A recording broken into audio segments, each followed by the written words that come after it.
Welcome to that 80s show. We're going to continue with, they call them Mondegreens, right? Misheard lyrics. This is something we're doing for the people who listen on the podcast and don't get the music live on Cliff Central at 10. Girls in Botswana have fun. Do you believe that's what people heard, Dori? I've never heard that one before. That's amazing. Is that a real misheard lyric? Or are you just making this up as you go? I wish I was that creative. So what we're doing on that 80s show, yes, because if you listen live, you get music. If you listen on the podcast, you miss the opening song. It is Cyndi Lauper, Girls Just Want to Have Fun. But we thought to bring you in on part of it so you can have the fun is let's give you a misheard lyric. And I got a website. It's called amiright.com. I love that site so much. It's the best. Right, making fun of music one song at a time. And they have Girls Just Want to Have Fun. There's also one called kissthisguy.com. Yes. Because that's one of the most common misheard lyrics is, excuse me while I kiss the sky, but everyone heard it as, excuse me while I kiss this guy. You know, my most famous misheard lyric is back in my childhood days when you could only hear songs on the radio and there was no Shazam and there was no internet and you had to rely on the DJ back announcing the song. Yes. And I loved Love and Pride by King so much, but I did not know who it was or what the song was called because you couldn't really hear what he was saying. And I remember recording on my ghetto blaster the song, and then at the end the DJ came on and went, what I heard was, that's King Well and Fries. And for the longest time, I thought it was King Well and Fries. But you know, the thing about it, right, is that, like, how does it even make sense in the song? No sense whatsoever. Thankfully, Number One magazine set me straight eventually. Oh, my word. Remember that? Because back in the 80s, the only way that you could get lyrics was from either you had the cassette and the lyrics were written on the inside, or magazines that printed, and it was like a big thing. It was like, these are the lyrics to your favorite songs. Like, instead of centerfolds, you'd have lyrics and a poster of the band with some lyrics on it. That was my version of centerfolds as a young teen. Oh, imagine the Ben Gill, J. Gill's band and their song Centerfold. What misheard lyric are you going to get? It's a centerfold. What are you going to get out of that? Okay, we're getting a bit too meta. We're getting too meta. Yes. Can I just quickly say something about our opening song? Oh, you may, Dori. Okay, because it is going to come up later in the show. But the reason I chose that song is because there's a really great article which is all about what is the most 80s song of all time. We are going to get into this later in the show, but that song is on the list. And I have to say, for me, that is absolutely top 3, one of the most 80s songs of all time. And, like, you know, I'm sure everyone's got their picks and their idea of what the most 80s song is. I mean, usually it would be something with a lot of synthesizer. I'm thinking New Order would definitely be in there. But, like, that Cyndi Lauper song is just, it takes you right back. And also because of the music video and how she's dressed and the hair and all that, it just takes you right there. So, you know, I love collecting toys and I love Funko Pops, you know, those bobblehead type characters. And they've got one which I'm like, I'm having debate because they're starting to release a wave of 80s singers, right? There's Duran Duran, Simon Le Bon. They've got a Simon Le Bon. There's Pet Shop Boys. There's a Whitney Houston from I Want to Dance with Somebody. And then there is Cyndi Lauper from the album cover of the Girls Just Want to Have Fun single. So she's kind of like dancing in front of like an old building. And the Funko Pop is in that pose. And the whole display is kind of like replicating that. I'm like, oh, I need this in my life because it is very 80s. It is very 80s is what we need. So what's the most 80s song of all time? I think we're going to have a lot of fun with that segment. Coming up, what do we do that? Maybe in about 30 minutes time. We'll do that in about 30 minutes time. But before we get to that, Dori, I think we need to start a Kickstarter or a crowdfund or a GoFundMe something for that 80s show. Because this... Okay, why? What are we buying? This week, this is what we're not buying, but we'd like to raise money. I often get sent, and I'm sure you get it as well, because you know the Delorean has now been remade, right? There's a new company making the Delorean, right? And I get sent Delorean stuff all the time. They're like, look at the new Delorean. Now there's an electric Delorean. I'm like, I don't care. Like, I don't like the Delorean because I think it's... Either. No. I don't think it's the world's best car. Ugly. Oh, it's terrible. It's ugly. But it's the Back to the Future car. I mean, that's what I like, okay? So... if it could time travel, I'd be interested, but otherwise I'm not. Okay, so maybe you're not contributing. Maybe this is just a Paulo GoFundMe. I got Facebook targeted this actual ad from the auctioneer. And obviously, they're like, oh, what does this person like? Oh, 80s DeLorean, right? He's going to get this. The DMC DeLorean, original from the 80s, is going under the hammer in an Eastern Cape auction, right? I get the ad from the auctioneer. Eastern Cape auction. I got the ad from the auctioneer, right? Eastern Cape, South Africa. Eastern Cape, South Africa, right? How did the DeLorean get to the Eastern Cape? So I find the picture. I go through the whole listing, and I cannot find the listing. I don't know if they've closed it. You had like pre-register, a one-time only thing, but I can't get back into the listing. Here's the article, and I'll tell you what I saw. So SA buyers will have a chance to bid for several classic cars and bikes among items in an online auction closing September 6th, so earlier this week. It'll feature 2,000 Harley Davidsons. Oh, a 2,000 Harley Davidson. I thought it's a shitload of Harley Davidson. That makes more sense. Right. Like 2,000 Harley Davidson. No, they're not very valuable. It's 2,000 of them. Sorry. Okay. So there's a couple of Harley Davidsons, a 2000 and 2006. There's a 1951 Morris Minor, a 1947 Chevy Stylemaster, and then a 1982 DeLorean. Okay. That you can auction for. It's not the DeLorean. No, it's a DeLorean, right? So now. A DeLorean. It's a DeLorean. So now whoever has this auction brings in cars. He's obviously bought these cars and these bikes from the States, right? You're not getting a Chevy style master custom panel van here. So he's bought them in. He bought in this DeLorean. When I went onto the auction site, it now shows you. I mean, it is, this thing probably never went on the road, but it has all the manuals, the booklets, the extra like cabling, there's certain wires for radios and things like that still got it all in the box, all in the original box. He's got a customized back in time license plate, so he went full hog and did that. Didn't really do any other mods, so he didn't make it look like the Back to the Future DeLorean. And if you buy this DeLorean... No flux capacitor. No flux capacitor, no Einstein dog, no... no. Capacitor. The flux thing, the flux capacitor. None of that. Right? Jig. Yeah. None of that. But if you buy this DeLorean, you get a spare DeLorean, an extra DeLorean for parts. What? I'm not joking, right? So... That's crazy. In the pictures... It's like when you get a spare button on your shirt. Yes. Now you're getting a whole extra car. That on that, right? When you get the extra button in your shirt and you lose a button on your shirt, do you ever use that button or you just go, fuck that shirt? I'm not Usually, that button's also lost. The spare one's also gone. No, it goes before anything else. It gets snagged on things. It's the most useless thing ever, right? So you get a full DeLorean. But like in the photos, it's stripped. It is literally a DeLorean for spares that is included in your price. Because naturally, you would need a fucking other DeLorean for your DeLorean. That's definitely the title of this week's podcast, A DeLorean for your DeLorean. Yes. I never saw that in Back to the Future because even by the time they used the DeLorean, there was no other DeLoreans because the DeLoreans like notoriously, it was money laundering, it was like cocaine business. It was go check it out, right? I take it that you are not going to help me buy the DeLorean. I mean, could I use the spare on weekends? It's stripped though. It's got no wheels. It's got no tires. It's on bricks.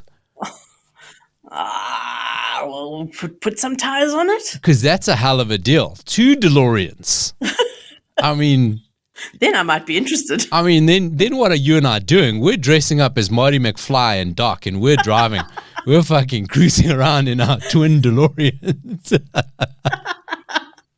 Over the weekends. Oh, jeez, I can so see it. So that is our Kickstarter. If you think it's viable, like let us know. That 80 Show SA Facebook. Well, like, I mean, maybe we could do that 80 Show Roadshow in our 2 DeLoreans. Like, it'll happen. Oh my word! From the DeLoreans, yes, our twin DeLoreans. Oh, okay. I'm putting 5 Rand inside the GoFundMe. Oh, so Dori, you were very excited. Said, I've got a great story for you. I'm going to post this in. I'm not even going to steal the thunder. I've opened the picture. The opening photo is actually glorious. This is going to be a hell of a story. Yeah, so this isn't a new story, but I only stumbled upon it this week, and I thought we have to talk about this because one of the things I know, over the years I've been involved with quite a few neuroscience podcasts and stuff like that, and also my dad had Alzheimer's, so I kind of delved into a lot of research about Alzheimer's and memory, and memory is fascinating. It really is. It's so much more complex than we think. And one of the things that has always come through is that the biggest trigger for memory is sound. Sometimes smell. Smell is probably second. Like a smell will trigger something in your brain. But sound is the most common. When my dad did have Alzheimer's, that's one of the things I tried, was I would try and play some of his favorite songs. Okay. And I don't know if it worked. But the point is I was like, oh, let's see if there's any kind of response here. So this story, first of all, what a crazy story. Basically, this guy, when he was 19 years old, he got hit by a car and he miraculously survived. It's crazy because he got flung into the air and landed on his head. God. And initially seemed completely unhurt. He got up and he was fine. He's like, no, I'm fine. And then a few days later, he suddenly was not fine and he had to be rushed to hospital and he had this swelling on his brain and they had to do surgery, emergency surgery. He almost died. These things happen. You think you're fine and you're not. In the process, he lost all the memories of his childhood, but he lost his entire childhood. And it was obviously a very tough road for him to come to recovery.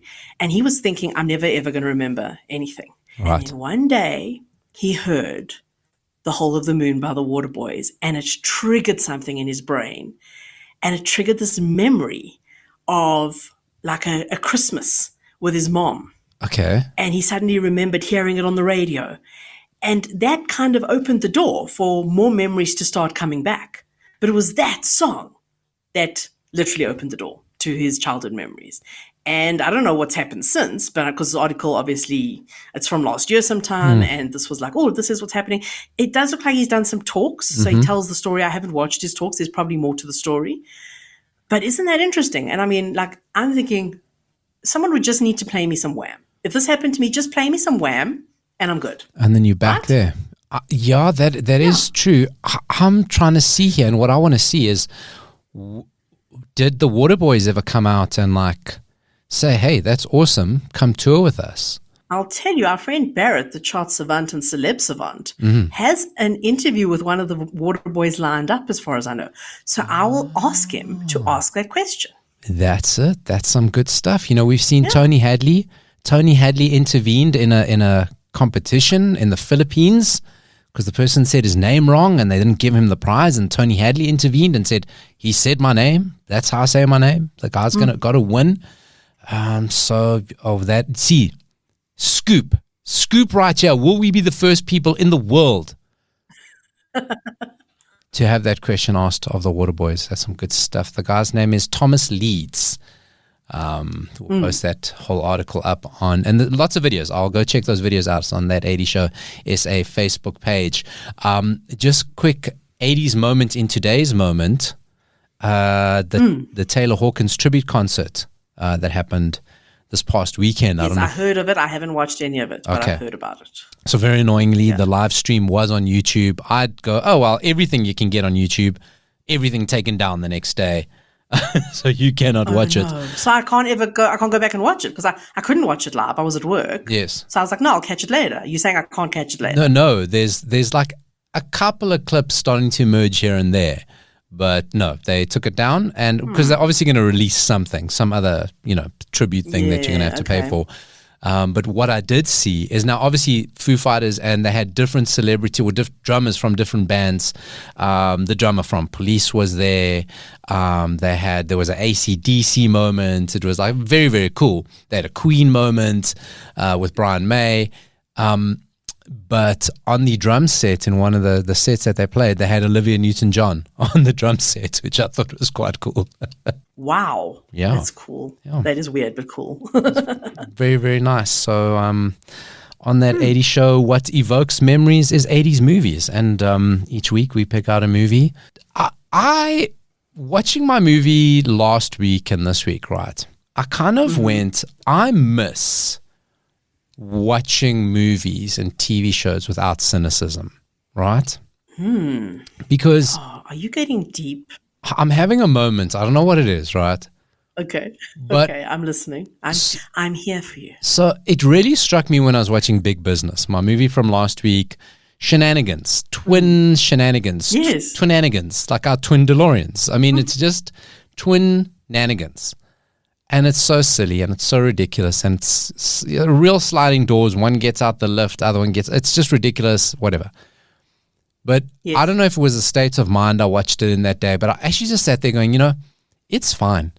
It's actually to watch a movie with no cynicism of going, because you kind of watch it, you go, that could never happen. Imagine if that happened, right? We're kind of like, oh, fuck. Imagine if that happened. That could never happen. Oh, fuck.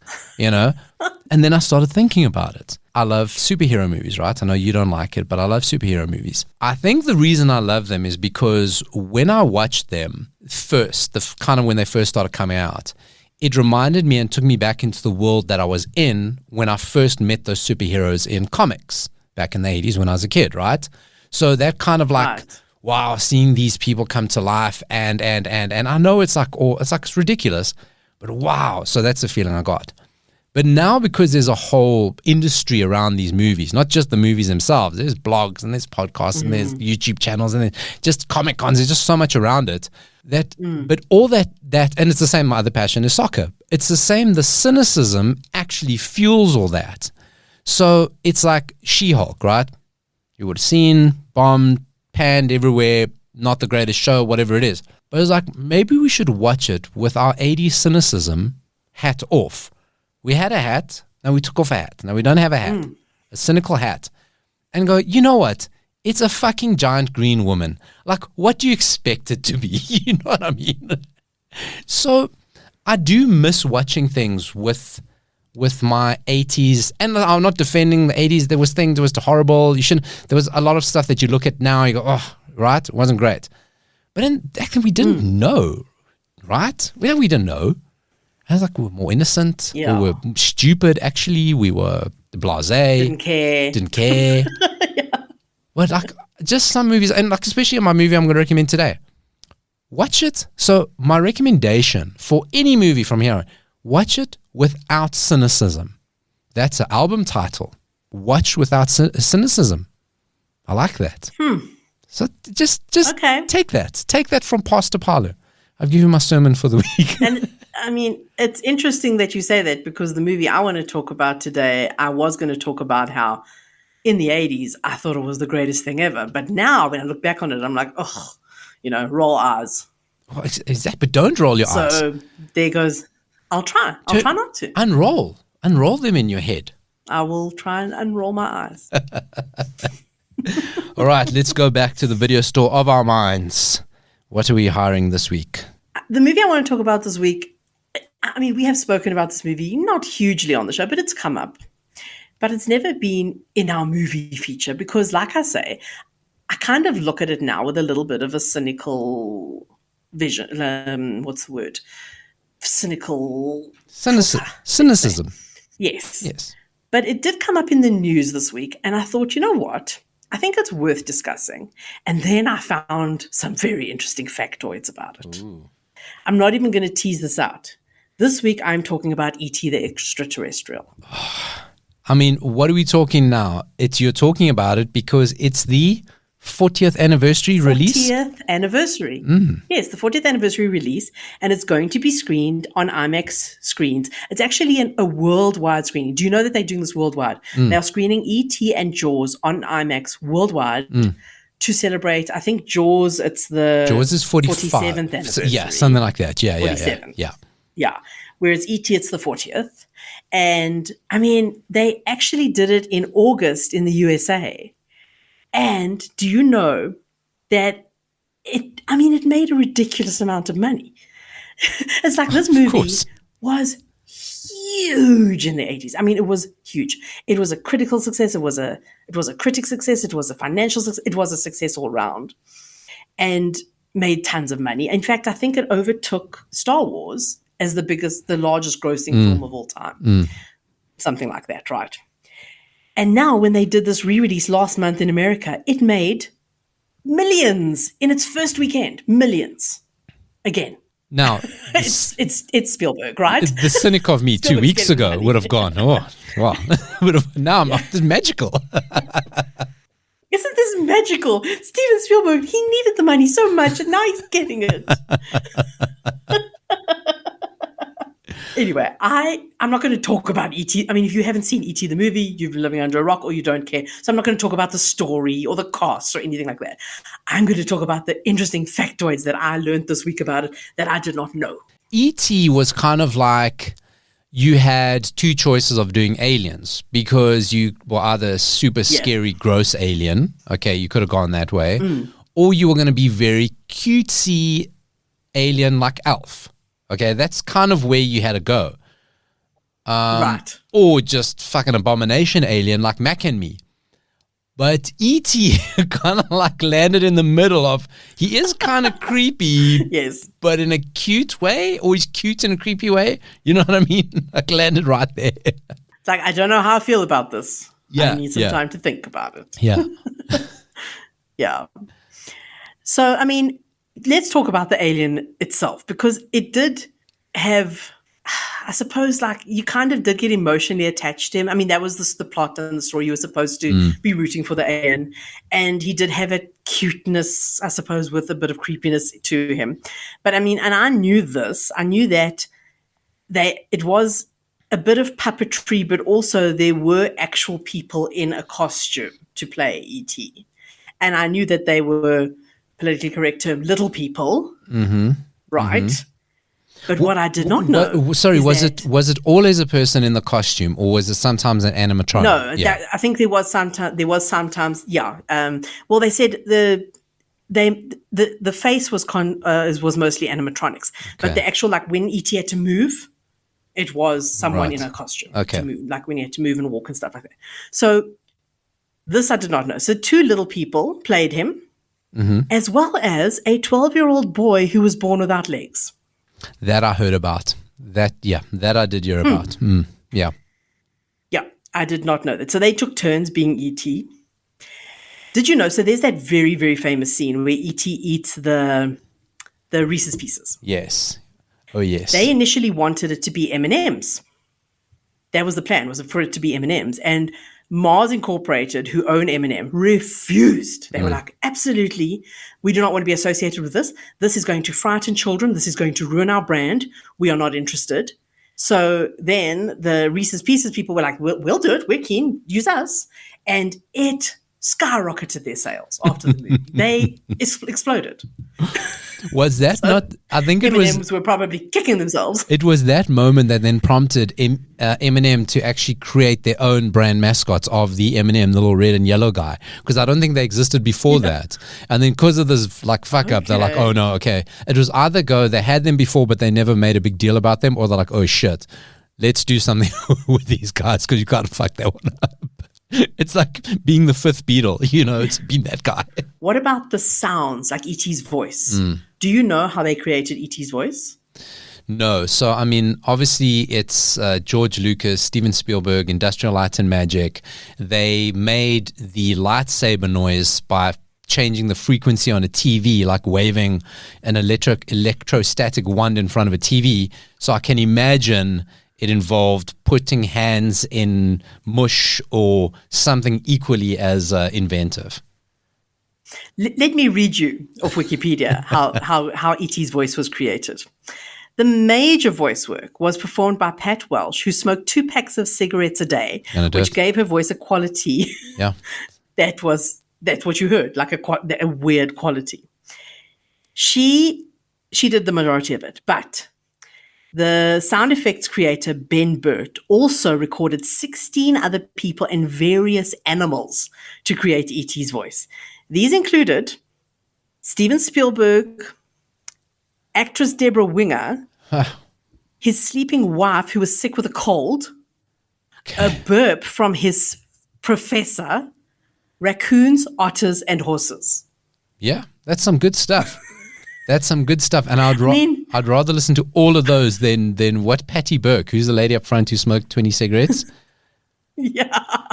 But it was a combination effort of all of them, which is crazy. It's just crazy. I'm not going to do the disservice of playing E.T.'s voice. I wish I had it somewhere here that I could just play quickly. Yeah. Keep talking. Maybe I'm going to look for it. Just give people a reminder of what he sounded like. Okay, you can do that. I owned this album that they speak about. So with the soundtrack, the score was done by John Williams, very famous composer. And they brought out, and it was beautiful. And I don't know, it might still be somewhere in my house. I should look for it because it's probably worth something. They brought out this beautiful thing, which I got given as a gift in the 80s, which was this vinyl record in a big box with a book. It came with the record, a book in a box. Oh, wow. And it was basically a book of the story. And then the record was Michael Jackson narrating the story from the book of E.T. What? Wait, say that again? That was on the record. Say that again. Michael Jackson narrating Yes, there was E.T. Basically, it was an audio book, okay, that was read over John Williams's musical score from the movie. So you remember the classical music bits from the movie. Yes. They're quite famous and well known. Yeah. And then what they did was they kind of put a little book together of the basic story, and they got Michael Jackson to read it as like an audio book type feature. And then that was put onto vinyl, onto records, in like a box with the book. And I owned that, and I used to listen to it regularly, and it was beautiful and it was amazing. What? That's unreal what you're telling me, and more so that you own this and you don't know where it is.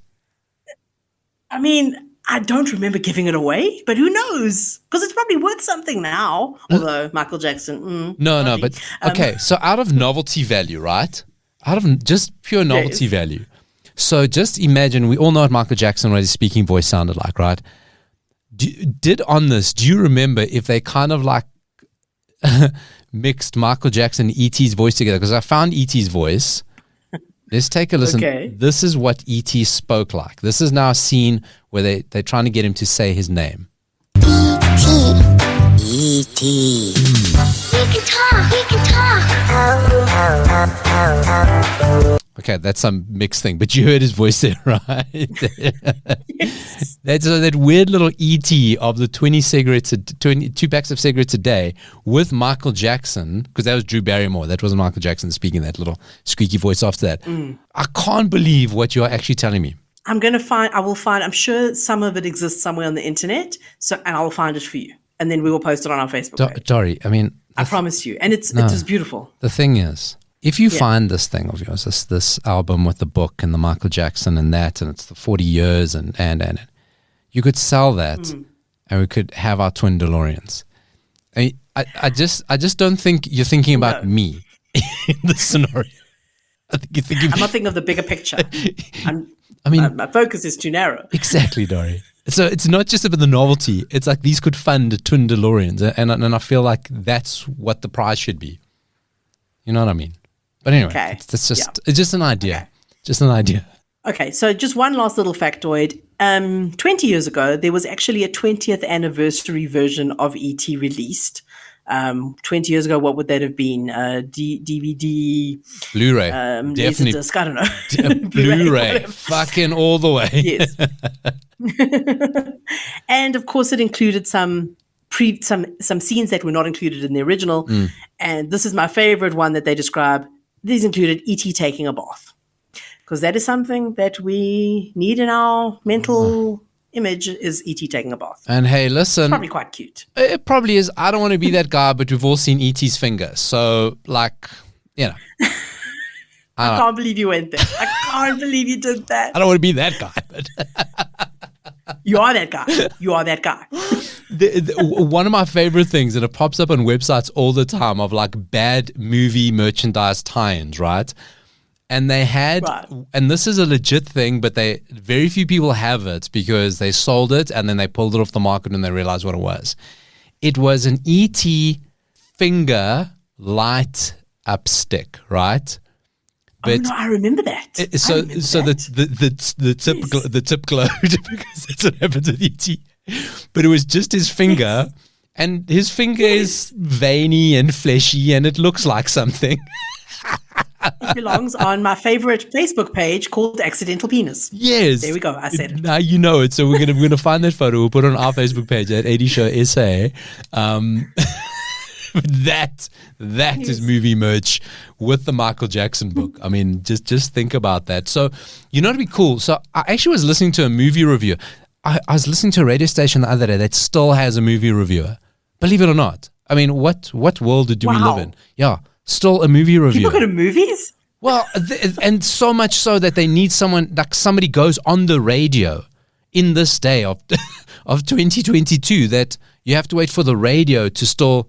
Like, we review movies you've forgotten about. This is like, surely if it's a movie you want to watch now, right? Anyway, good for him. Great. I'm happy that he's doing it. But he was complaining that in South Africa, we're not going to get the full, either we're not going to get the double header of Jaws and E.T., or that it's not going to be the IMAX release. We might only get a 3D release. Meanwhile, we got both. Oh, really? Oh, good. He must have complained. He must be... It's going to... You must know the right people. So it's coming both, right? It's coming IMAX 3D. Yes, and as far as I know, it's actually coming out today, the 9th of September. It's today. Awesome. You can go and watch it in IMAX right now. I definitely want to do that because I think when they did the 20-year re-release, because you know what you say, the problematic about the people in the costumes. Also on IMAX, you can't have that like practical effects. So I think E.T. and all the special effects, if everything's been redone, it's CGI. So E.T. is like not that little, it's not a person in a costume. It's all CGI'd. I remember a while ago they CGI'd out all the guns and put walkie-talkies in the FBI's. Oh, really? Oh, yes, I vaguely remember that. Yes. So when they did the remaster. The original. I'm not happy about this. And I don't like this. No. Yeah. No, and we can all imagine. I mean, E.T.'s probably vegan now. I mean, like, you know, it's does CrossFit. Yeah, it does CrossFit. E.T.'s not phoning home. He's like, you know, doing Instagram. What the fuck we gonna do? He's WhatsApping home. It's like, you see again, cynicism, right? So we couldn't help ourselves. We tried. He lands and he goes, oh shit, I'm in the wrong place. Where am I? Send me a pin. Oh, this is how I get back home. Cheers. Okay, I'm out of here. Movie done. Fucking John score. What fucking yeah. I am very tempted to go watch E.T. more so if there is the Jaws doubleheader. Great movie recommendation, Dori. A movie we've seen, I don't think we can see enough times, to be honest with you. Magical and set the tone and was an inspiration for Mac and me. And who can actually be mad at it? If that's its legacy, it inspired Mac and me talking about cynicism. You just ruined it. There you went. You just there I went. Right? I've got a movie this week that, again, it's something that in the 80s was it was very novel, or what they thought, they were quite boundary breaking with the subject of this movie. Where nowadays it's like, oh, that's just today, right? But then they were like, oh, this is like, oh, it's a little bit different, right? It's a gender swap movie, okay, but not like Tootsie, not Tootsie type, but it is gender swap. No, I hear what you mean. You know what I'm saying? Yeah. And it's not a Freaky Friday type of thing. The movie's starring Michael Keaton, and it's a John Hughes movie. He wrote it. He didn't direct it. In my research for this movie, I didn't know that John Hughes hated making movies in Hollywood. He only wanted to do movies in Chicago. Did you know that? Yes. Yeah. I remember seeing something like that. I mean, he famously did a lot of my favorite films in Chicago. Yeah. Breakfast Club, Some Kind of Wonderful, all those were Ferris Bueller. Filmed. I think it was his hometown. Yeah, he just wanted to show off his hometown. Yeah. Hated Hollywood, and he was asked to direct this movie, but he was like, no, it's being shot in Hollywood. I don't want to work there. Gave it to somebody else. Somebody else did it. It stars Michael Keaton. I said, the movie is, here's the payoff line. When mom goes to work, dad goes berserk. It's a movie called Mr. Mom. It's Mr. Mom. Mr. Mom. I was about to, I almost did it recently. I almost did it. It's a great film. It's a great film. Michael Keaton plays a guy. He's works at Ford. And he gets laid off, loses his job, goes home. He's like, okay, I lost my job. His wife used to be an ad executive before they got married. And they decide, well, there's a recession. He won't find another job in the motor industry. She's going to go back to work. He's going to stay home and look after the kids. Again, in the 80s, that was like, we're talking 1983. That was like, whoa, whoa, what? What's happening? Are you crazy? What? No, what? And it was probably like just on trend. It was only being written about, what inspired them was an article that they read in National Lampoon, the magazine. Now, we all know National Lampoon's done the movies and that, but it started out as a magazine, like it's kind of like The Onion or parody type of magazine, and a subculture, counterculture, and that's the only people that were writing about this trend, and they're like, oh, we should make a movie about that. Like I say, nowadays it's like, oh, that's okay. I mean, that's my career goal. I mean, quite frankly, I want to be a stand-up dad. You think so, but you're wrong. Oh, no, I don't know. I got a lot to binge. Actually, you'll just sit in front of the TV with your hands down your pants. So maybe you will enjoy it. Al Bundy style. Let's just frame that properly. So yeah, my movie's Mr. Mom, and you can imagine a lot of home-based shenanigans because Michael Keaton, again, without the cynicism, he's never done a day's housework in his life, which is like, again, that's another thing so unrealistic. Doesn't know how to do work the washing machine, work the vacuum cleaner, like he doesn't, which is like, okay, well, I mean, not unrealistic for the 80s at all. No, not at all. Not at all. Where like men just wouldn't do that. You have your role and I have my role. But a lot of that's played like ridiculously for laughs because I can't believe nobody knows how to use a vacuum cleaner even back in the 80s. And it's the extremes, right? So his home life is ridiculously extreme. The wife goes back to work. She's ridiculously successful. Of course, there's the leery boss with the wife, and I actually want to read you a couple of things, right? So I found an article, screenrant.com, that says, Mr. Mom, 5 ways it aged poorly and 5 ways it's still a classic. I won't do all 10, but it goes, what's aged poorly, like we just said, is the shock of him looking after his own children and doing housework. Like, I mean, right. Most guys are quite comfortable with that. My generation of guys change nappies, there's not such a thing, right? Yeah. The thing they did well is the cast, because along with Michael Keaton was Terry Garr. She was in Close Encounters of the Third Kind and Tootsie. Christopher Lloyd had a small role. He was one of Michael Keaton's co-workers.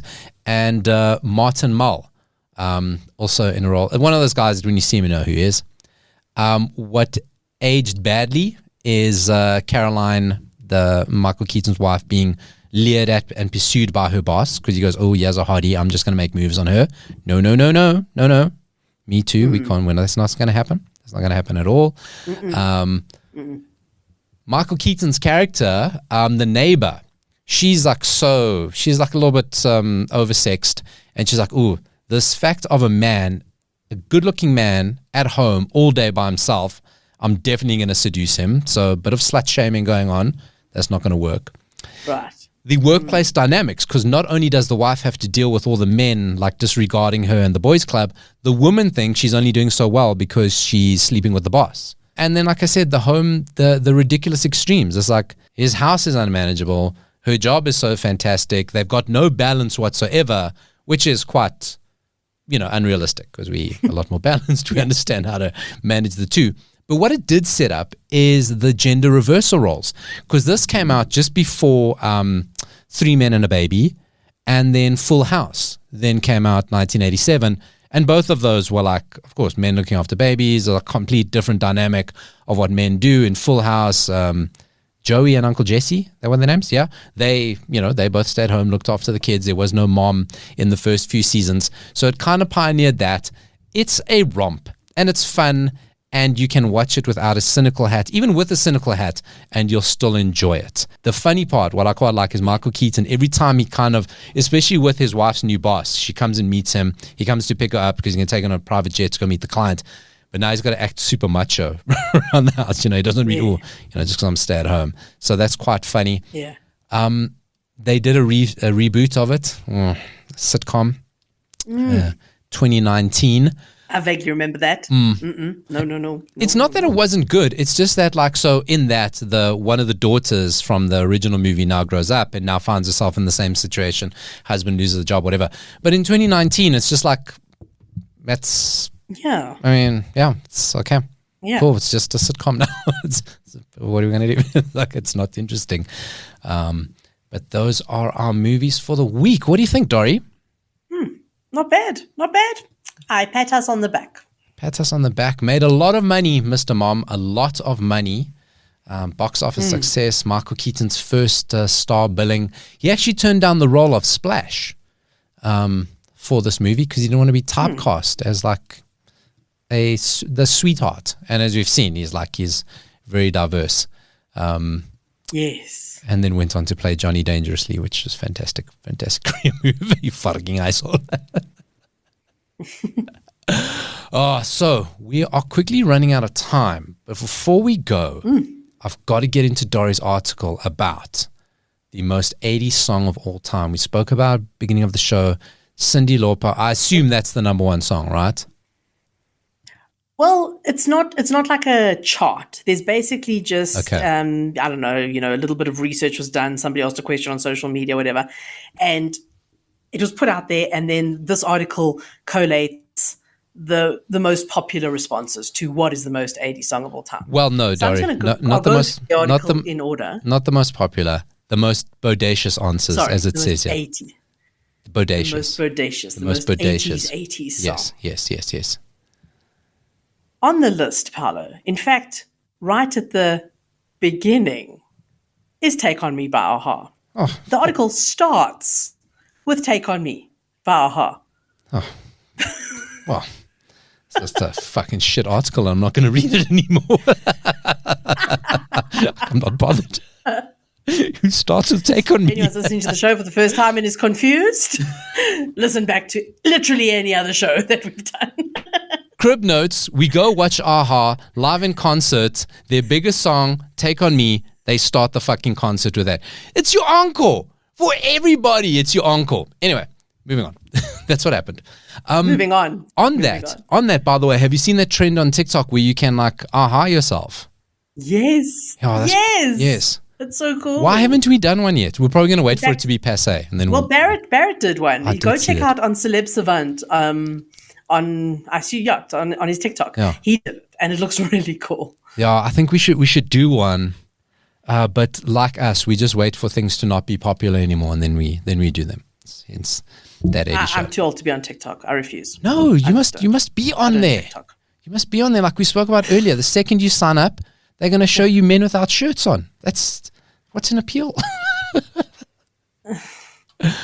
All right, the most bodacious 80s songs. I thought you were going to say men without hats. I got excited when you said men without, and I thought you were going to say men without hats. And then I was like, ooh, and then you said shirts on. And I was like, okay. I don't have, if you don't have time to put on a shirt, you don't have time to put on a hat. So it goes without saying. Right. Next on the list, on the article, Everybody Wants to Rule the World by Tears for Fears. I'm not entirely sure I agree with this one. I don't know if it's the most 80s song. As 80s sounding, no. Because I suppose this has got, like we mentioned earlier, like it's 80s overtones. I did not realize that there are comments that go along with this. Sorry. So just to go back to Take On Me. It is the 80s distilled, run through a charcoal filter, then run through a second distillation to remove any 70s and 90s impurities, leaving only the concentrated 80s with delicate woodsy overtone and hints of plum. Indeed, yes. So that's what we're looking at. Can you strip these songs out of any 70s and 90s? And Everybody Wants to Rule the World. If that song released today, people go, fucking what a great song. Where Take On Me would sound dated. Yeah. It would sound dated. I love it, but you can hear it from another time. Right. Okay. Yes. And I think that this next song would definitely also sound dated. I Ran by a Flock of Seagulls. But I love it. I mean, very distinctive 80s sound. Yeah. And as for the videos, if you have never, you may be casually listening to this on Clip Central and you've never heard of Flock of Seagulls, there's a lot of young listeners. Just Google Flock of Seagulls quickly. As the comment says, the band who brought us the 80s most iconic and unflattering haircut. I mean, it was flattering in the 80s. Maybe now it's unflattering. But I think the most unflattering haircut is a mullet. This is not quite a mullet. But no, it certainly is a very unique 80s haircut. It was multiple haircuts, and I think that was the feat of engineering, Flock of Seagulls. Yes. Okay, the next song. Is the song 80s? Is the song quintessentially 80s? I disagree. I don't think so. Of all Duran Duran songs, this is probably the least 80s, actually. Rio. The song on the list is Rio by Duran Duran. I would have chosen, Wild Boys, way more 80s. You know what the thing is here? On two of them already, they've kind of, with the constant sailboat imagery in the music video, and the same with the Tears for Fears one, they mentioned that it was used in Real Genius. So, but you're not talking about the music video, because of course the music video is going to look super 80s. We're talking about the song. Just the song. Yeah. I don't know, Rio. I think Rio's quite 80s. There's a lot of electronic synthesizer. Yeah, that's true. It's bleepy. No, it's bleepy. That's a good one.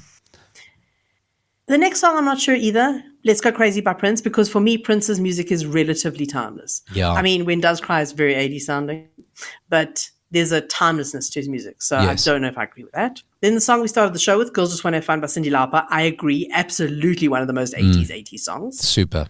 I mean, it's just like if you had to only, like per decade, you only got one song to play and you play that, it's like, I get it. I know what you're talking about. Yeah.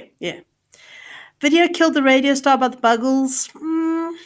I mean, like they say, it actually came out in 1979, but yes, it did do very well on MTV in 1981, and people think of it as an 80s song. I suppose. A very early 80s sound. I agree, it's a very early 80s sound. Yeah, because that voice effect, you get voice effects now, but they're not that voice effect. I suppose the remake is going to be TikTok Killed the Podcast Star. I mean, that's that's going to bring it to today. That is accurate. Material Girl by Madonna, I suppose. Yeah. You and I, we're kind of like meh about Madonna, so meh.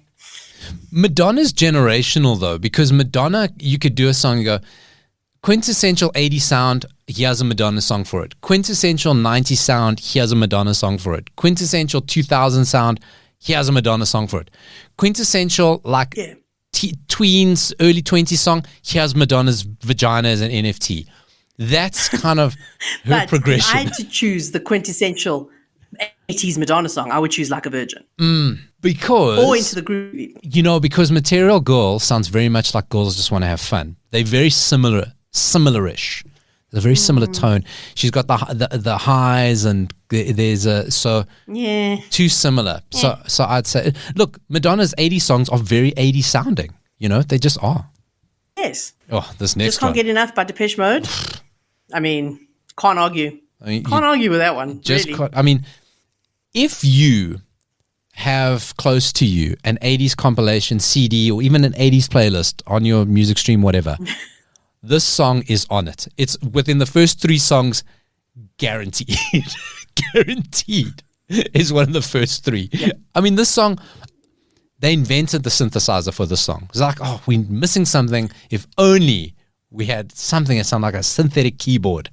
And then they invented it. That's not true, but you can take it to the grave. Never Gonna Give You Up by Rick Astley. Not my favorite on this list, but one of my favorites in life. Never Gonna Give You Up by Rick Astley. Gotta agree. Very 80s, yes. I think it's right up there.